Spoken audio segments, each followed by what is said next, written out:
In the practice of education, reading instruction by itself is a broad discipline. This requires special practices, a love for reading, and of course, a passion for teaching. In this short video, we have compiled some observations and thoughts from real-life reading teachers, so we can take a look inside a day in the life of a reading teacher.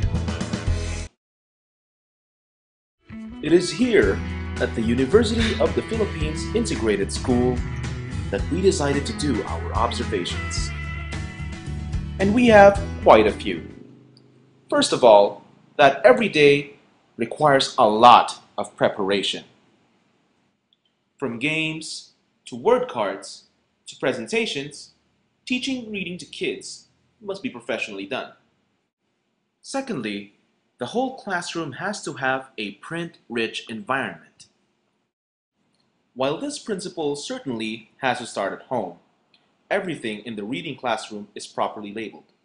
Everything.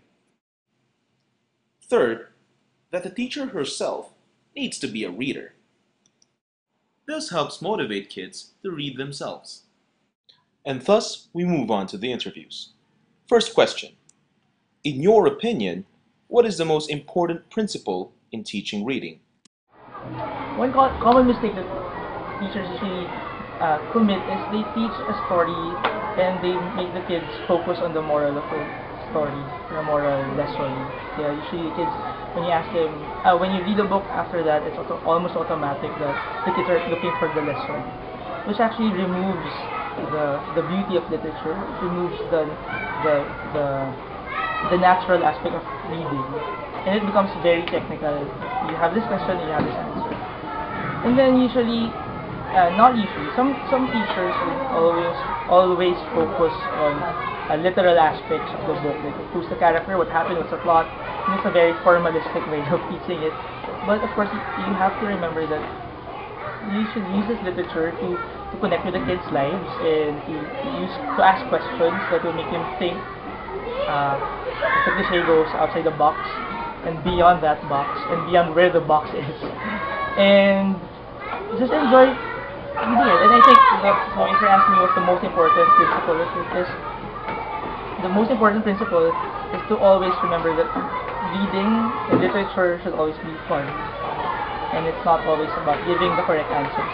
It's about trying to give an answer and making the most out of those answers.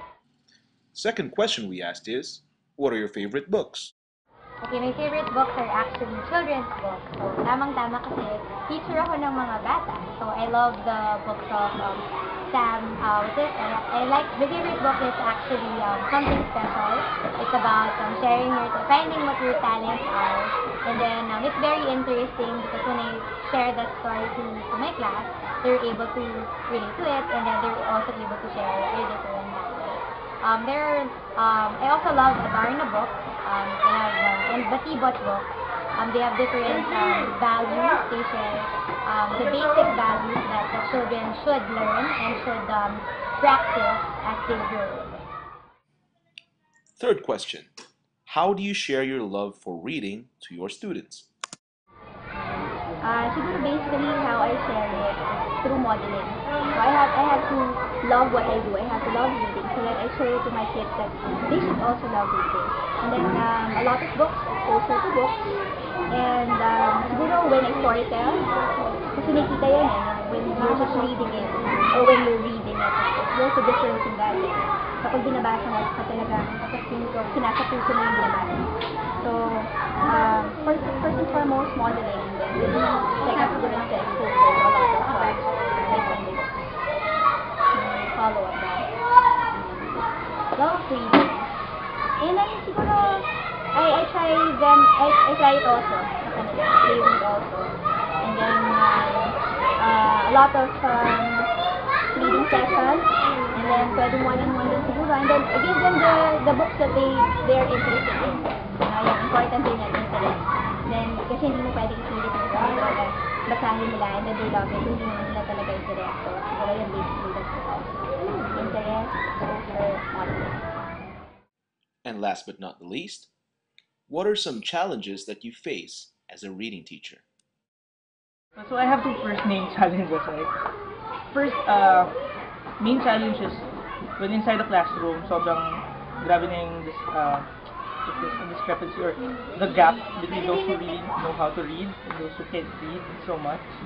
So yun isang challenge kasi how can you teach a literature to kids who barely can read?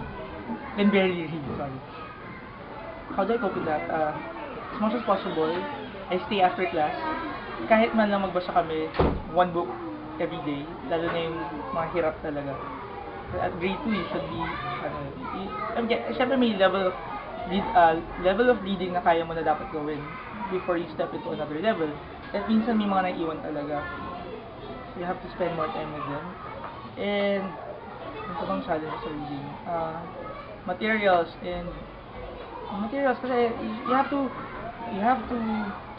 complement your text with the materials to process it with. So, isa sa mga naging challenge kasi parang boring na kapag paulit-ulit yung story. So, what I do is, I have a selection, a list of books that I really want to teach kids.